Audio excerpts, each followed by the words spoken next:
Apa ini? Surat pemberitahuan pemeriksaan pajak? Bukankah selama ini usahaku udah bayar pajak dengan teratur? Aku masih dapat surat pemeriksaannya ya? Apa aku telepon Salsa aja? Dia kan mahasiswi perpajakan. Hubungin dulu aja deh.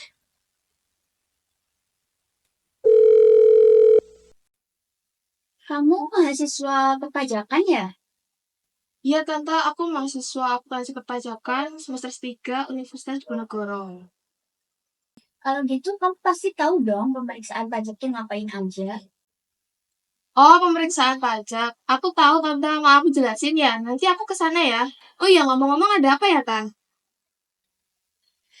Jadi usaha tante tuh tiba-tiba datang surat pemberitahuan pemeriksaan pajak dari KPP Janusari. Padahal dari usaha tante tuh selalu bayar pajak. Tante bingung nih, nanti tante tuh diapain sih sama mereka? Apakah disuruh bayar pajak lagi? Oh, Tante bingung. Oke deh, aku jelasin ya Tante. Oke, aku tuh ke sana sekarang ya. Permisi. Hai. Jadi gimana tante? Misal tante tuh bingung banget, tante nggak ada gambaran pemeriksaan pajak tuh gimana. Kamu bisa jelasin nggak ke tante? Kira-kira tuh gimana? Oh iya, sini-sini aku jelasin. Ini ada video sih. Boleh sih, boleh. Ini aku simpen dulu kayaknya.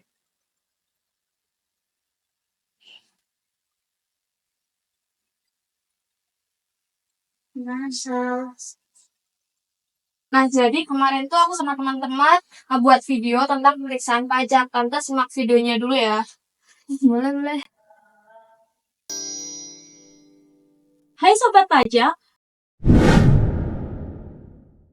usaha kamu dapat SP2. Jangan panik, hal ini merupakan hal yang wajar karena sebagai bentuk fiskus untuk menilai apakah usaha kamu sudah memenuhi kewajiban perpajakannya dengan benar. Mereka ingin mengonfirmasi apakah jumlah pajak yang dilaporkan sudah sesuai dengan penghasilan atau transaksi yang sebenarnya. Secara umum, tujuan pemeriksaan pajak meliputi yang pertama, pemeriksaan pajak untuk menguji kepatuhan. Yang kedua, pemeriksaan khusus. Nah, pemeriksaan ini terjadi apabila terdapat indikasi ketidakpatuhan pemenuhan kewajiban pembayaran pajak berdasarkan data konkret maupun hasil analisis. Selanjutnya ada pemeriksaan rutin. Pemeriksaan ini dilakukan sehubungan dengan pemenuhan hak dan kewajiban wajib pajak. Dan yang terakhir ada pemeriksaan untuk tujuan lain seperti misalnya pengukuhan PKP, penerbitan NPWP, dan sebagainya. Tujuan ini dapat didapati pada surat pemberitahuan pemeriksaan pajak atau disebut dengan SP2. Nah, selanjutnya yaitu ada jenis pemeriksaan pajak. Yang pertama yaitu ada pemeriksaan lapangan. Jadi pemeriksaan pajak lapangan ini tuh ketika petugas pajak datang langsung ke kantor WP, misal ketuk, ke gudang, ataupun ke pabrik dan lain-lainnya. Kemudian yang kedua yaitu ada pemeriksaan kantor. Nah, pemeriksaan kantor ini wajib pajak yang akan memberikan berkas dan dokumen yang dibutuhkan kepada pemeriksaan pajak di kantor pajak. Selanjutnya yaitu ada jangka waktu dari pemeriksaan pajak itu. Nah, yang pertama, jangka waktu pemeriksaan lapangan ini paling lama selama 6 bulan setelah WP mendapatkan surat pemberitahuan pemeriksaan lapangan. Yang kedua yaitu pemeriksaan kantor, jangka waktunya yaitu 4 bulan setelah WP memenuhi panggilan tersebut. Lalu gimana sih alur dari pemeriksaan pajak itu sendiri? Yang pertama, wajib pajak memperoleh SP2 atau surat perintah pemeriksaan pajak, disampaikan baik secara langsung maupun melalui kantor pos. Yang kedua, wajib pajak diundang untuk melakukan pertemuan bisa di kantor maupun di tempat wajib pajak itu sendiri. Pada pertemuan pertama, petugas biasanya menggali informasi umum seputar bisnis.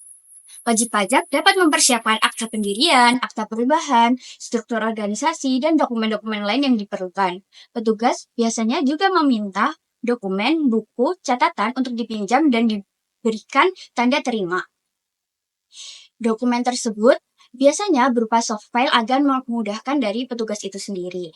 Yang ketiga adalah WP Menunggu proses pemeriksaan oleh petugas pajak. Petugas pajak melakukan audit dan analisis mengenai data-data yang telah dikumpulkan. Kemudian muncullah yang namanya SPHP atau Surat Pemberitahuan Pemeriksaan. Dari SPHP tersebut, wajib pajak dapat menyanggah baik secara keseluruhan, sebagian, maupun tidak menyanggah sama sekali. Apakah hasil tersebut sesuai dengan kejadian sebenarnya atau tidak? Nah, aku ada tips nih. Ketika ingin melakukan pengungkapan ketidakbenaran dalam pengisian SPT, dapat dilakukan sebelum SPHP itu keluar. Pada peraturan sebelumnya, pembaharuan ini tuh dapat dilakukan sebelum SKPKB keluar, akan tetapi dipersingkat masanya sebelum SPHP keluar. Hal tersebut berdasarkan UU HPP nomor 7 tahun 2021. Nah, setelah SPHP keluar, wajib pajak itu diberi waktu selama 7 hari untuk memberikan tanggapan. Apakah setuju sepenuhnya, setuju sebagian poin, atau menolak sebagian poin, atau bahkan menolak seluruhnya. Kemudian, pembahasan akhir hasil pemeriksaan boleh mengajukan adanya QA atau Quality Assurance kepada KPP atau Kanwil yang berada di atas KPP pertama. Nah, kemudian apabila terjadi ketidaksetujuan QA tersebut, mereka ini dapat menjadi pihak ketiga sebagai penengah yang netral.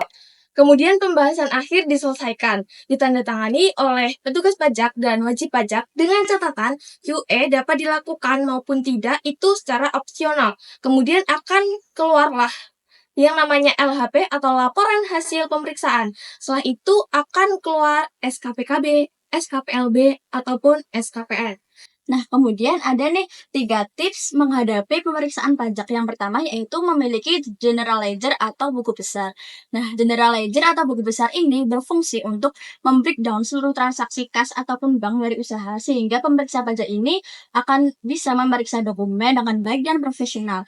Nah, hal ini tuh memudahkan petugas pajak dalam menghitung sesuai dengan ketentuan dan tidak mengenakan perusahaan pajak secara jabatan. Kemudian yang kedua yaitu ada memiliki bukti-bukti ataupun dokumen yang terkait dengan penjualan dan biaya-biaya kita dengan rapi. Nah, pada intinya arus uang masuk dari bank ataupun kas dan arus uang keluar dari bank ataupun kas harus terdapat bukti-bukti karena hal ini tuh yang akan diminta oleh pemeriksa pajak. Nah, ketika terjadi pemeriksaan tersebut, maka perusahaan ini harus memiliki bukti-bukti ataupun dokumen-dokumennya. Nah, tentu juga harus dipastikan bahwa untuk menyimpan dokumen tersebut selama minimal 5 tahun. Nah, karena 5 tahun ini merupakan daluarsa pemeriksaan. Jadi, kalau lebih dari 5 tahun sudah tidak bisa diterbitkan ketetapan pajak dari pemeriksaan, namun tapi masih bisa dilakukan penyidikan sampai 10 tahun.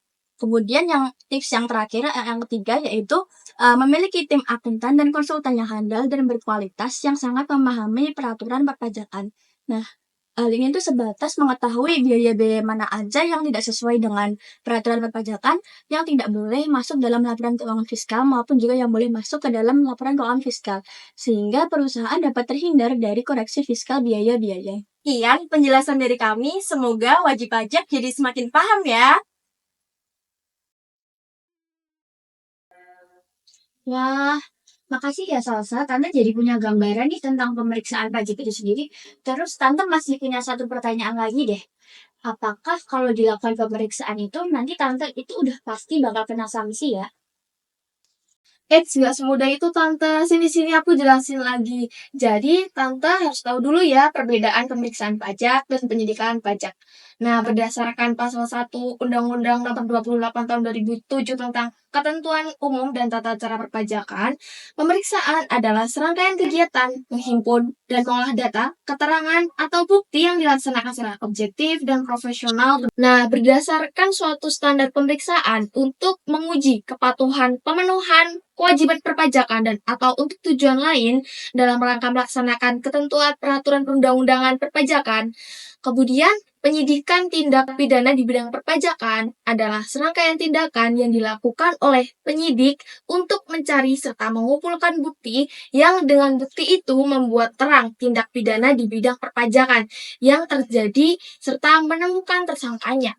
Nah, meskipun sama-sama mengumpulkan bukti, akan tetapi tujuannya berbeda. Pemeriksaan pajak untuk menguji kepatuhan wajib pajak, sedangkan penyidikan pajak mencari bukti dan tersangka yang melakukan tindak pidana perpajakan. Seperti itu, Tan. I see. Tante jadi nggak bingung lagi nih. Makasih ya, Sak, untuk materi yang udah disampaikan. BTW, Tante boleh minta videonya nggak sih? Iya, sama-sama Tante. Tentu aja boleh. Nanti aku kirim ya. Oke, kalau gitu aku pamit pulang ya Tante. Nanti kalau ada yang bingung-bingung lagi, boleh tanya ke aku. Siap, Salsa. Iya.